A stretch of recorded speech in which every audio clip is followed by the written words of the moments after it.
हम पढ़े हैं टाइप्स ऑफ प्रोनाउंस के मुतालिक, यानी प्रोनाउंस की इकसाम। प्रोनाउंस वो अल्फाज होते हैं जिन्हें किसी भी शख्स या चीज़ के नाम की जगह इस्तेमाल किया जाता है। तो इस वीडियो में हम प्रोनाउंस की जिस किस्म के मुतालिक पढ़ेंगे इसका नाम है पोजेसिव प्रोनाउन। तो चलिए समझने की कोशिश करते हैं कि पोजेसिव प्रोनाउन क्या होता है। Possessive pronoun describes who owns something. Own का मतलब होता है मलकियत। मिसाल के तौर पर अगर किसी शख्स के पास एक गाड़ी है तो वो उसका ओनर है, यानी मालिक है। इसका मतलब ये हुआ कि वो उस गाड़ी को ओन करता है। तो जब आप किसी चीज़ को पोजेस करते हैं, माफ़ कीजिएगा ओन करते हैं, तो उसके लिए इंग्लिश में लफ्ज़ पोजेस भी इस्तेमाल किया जाता है। पोजेस करना यानी ओन करना, इसका मतलब क्या है कि आप उस चीज़ के ओनर हैं या मालिक हैं। तो इस तरह से पोजेसिव प्रोनाउन वो अल्फाज होते हैं जो इशारा करते हैं मलकियत की तरफ, यानी इनकी मदद से पता चलता है कौन सी चीज़ किसकी है। अब एक एग्जाम्पल की मदद से समझने की कोशिश करते हैं कि किस तरह से पोजेसिव प्रोनाउन जो है वो हमारी मदद करते हैं। पहले इस जुमले को मिलकर पढ़ेंगे। That book is my book not your book, यानी वो किताब मेरी किताब है, आपकी किताब नहीं है। तो आप देख सकते हैं कि इस जुमले में लफ्ज़ बुक यानी किताब को 3 मरतबा दोहराया गया है।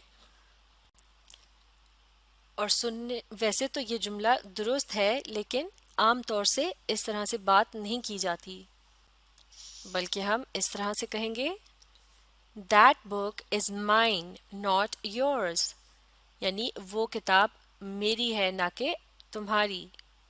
तो इस जुमले में आप देख सकते हैं कि लफ्ज़ बुक को सिर्फ एक मरतबा इस्तेमाल किया गया है, जबकि इस जुमले का भी वही मतलब है जो कि पहले जुमले का था।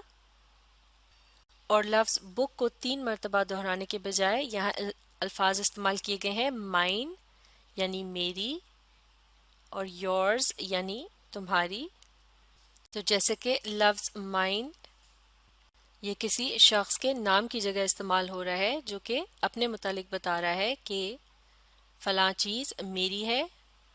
इसी तरह से लफ्ज़ योर्स किसी दूसरे शख्स के मुतालिक बताने के लिए इस्तेमाल हो रहा है, यानी उसकी, और ये इस्तेमाल किया जा रहा है उसके नाम की जगह। इस तरह से ये एक प्रोनाउन है, और चूंकि ये अल्फाज मलकियत की तरफ यानी ओनरशिप या पोजेशन की तरफ इशारा कर रहे हैं, तो लिहाजा ये क्या कहलाए जाएंगे, ये हैं पोजेसिव प्रोनाउंस, यानी वो अल्फाज जो कि किसी शख्स या चीज़ के नाम की जगह इस्तेमाल किए जाते हैं और उनकी मदद से पता चलता है कि कौन सी चीज़ किसकी है। अब एक और एग्जाम्पल देखते हैं। इस एग्जाम्पल के अंदर प्लूरल थिंग्स यानी तादाद में एक से ज़्यादा चीज़ों के मुतालिक बात हो रही है। आर दे योर बुक्स, यानी क्या वो आपकी किताबें हैं, और जवाब में कहा जा रहा है येस दे आर माइन, यानी जी हाँ वो मेरी हैं। तो लफ्ज़ माइन यानी मेरी, इससे पता चल रहा है कि किताबें किसकी हैं। और लफ्ज़ माइन को नाम की जगह इस्तेमाल किया गया है, यानी उस शख्स के नाम की जगह जो ये बता रहा है कि ये किताबें मेरी हैं। इस तरह से लफ्ज़ माइन जो है ये क्या है, ये है एक पोजेसिव प्रोनाउन। तो इस तरह से यहाँ इस बात का भी पता चलता है कि तादाद में अगर सिर्फ एक चीज़ हो या फिर एक से ज़्यादा चीज़ें हों, तब भी मलकियत बताने के लिए, जबकि कोई शख्स अपने मुतालिक बता रहा हो कि वो चीज़ें या चीज़ उसकी है, लफ्ज़ माइन ही इस्तेमाल किया जाता है।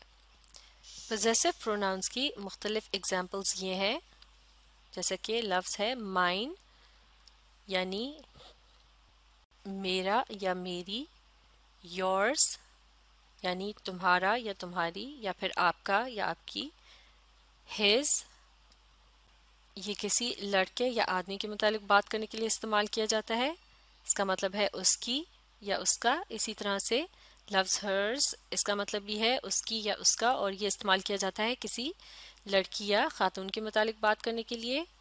اٹس اس چیز کی، یہ استعمال کیا جاتا ہے کسی بھی چیز یا جانور کے لیے یا بے جان چیز کے لیے. آورز یعنی ہماری یا ہمارے.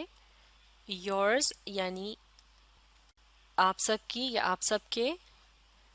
دیئرز ان سب کی یا ان سب کے. تو اگر ہم نے کسی بھی چیز کے متعلق بتانا ہو کہ وہ کس کی ہے تو ہم اس چیز کے مالک کے متعلق بتانے کے لیے اس کے نام کی جگہ ان الفاظ کی مدد سے بتا سکتے ہیں. اس طرح سے یہ کہلائے جاتے ہیں پوزیسو پروناؤن. انہیں اچھی طرح سے سیکھنے کے لیے آپ اس ویڈیو کو ری پلے کیجیے اور اس کے ساتھ ساتھ پڑھنے اور سمجھنے کی کوشش جاری رکھیے.